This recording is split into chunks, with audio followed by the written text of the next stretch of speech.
Today is Monday, September 28th, 2015, and this rant will be entitled something like Putin's Big Bluff. Now, Putin has been on the airwaves a little bit. I guess he was on the Charlie Rose show the other night. He's speaking before the UN today. It has been, it's been covered a lot, not quite much in the mainstream media, but in the back pages of other stuff, in reference to that Putin is sending arms, tanks, planes, military people, armaments to Syria, increasing the size of the airport that they have there, and also sending a lot of stuff through one of the actual seaports there. Now remember, that is the only, we call it warm water, but the only port that Russia has access to in the Mediterranean, and they want to keep that. So we want to talk about a couple things. Number one, Putin is in it for himself.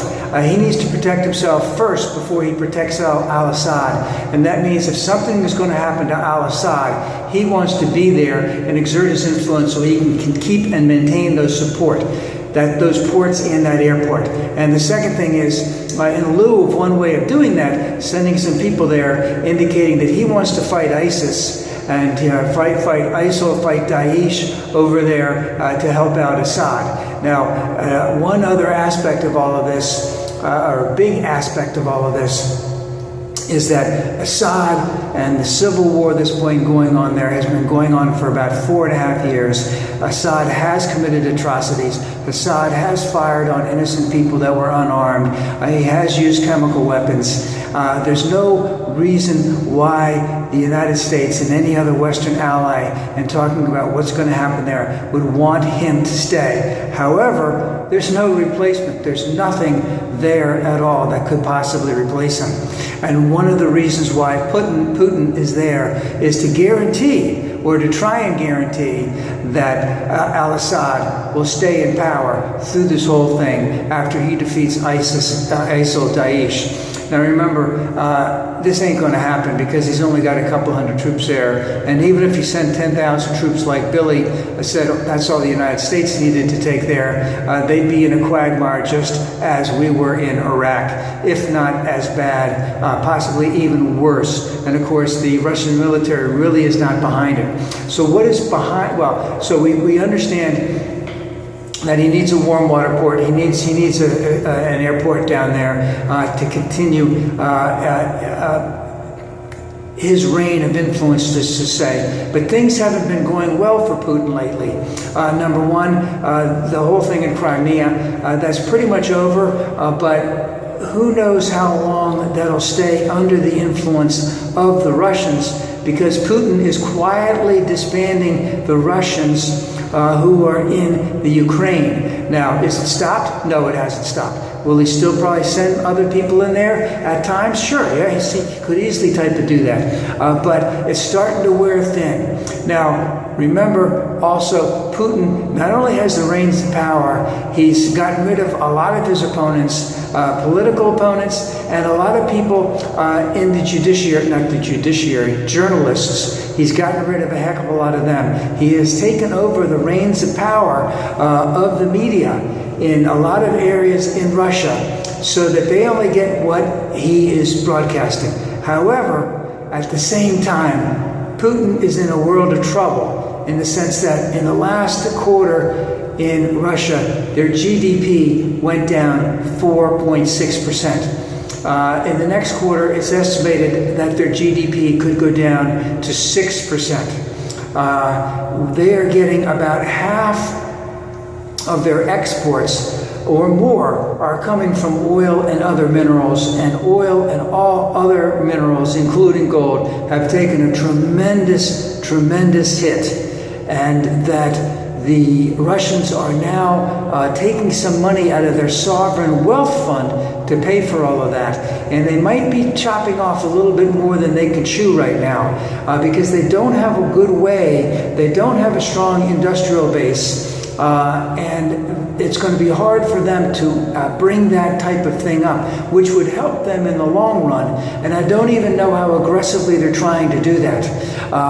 And also, and so by having that, with their economy going down, there's a tremendous amount of crony capitalism that goes on in Russia.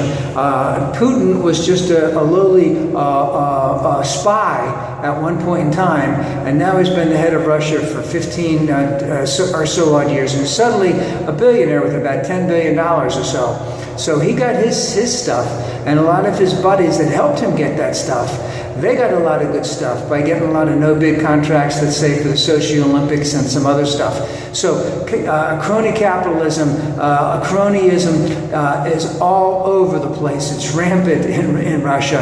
And of course, who is hurting the most? The average Russian.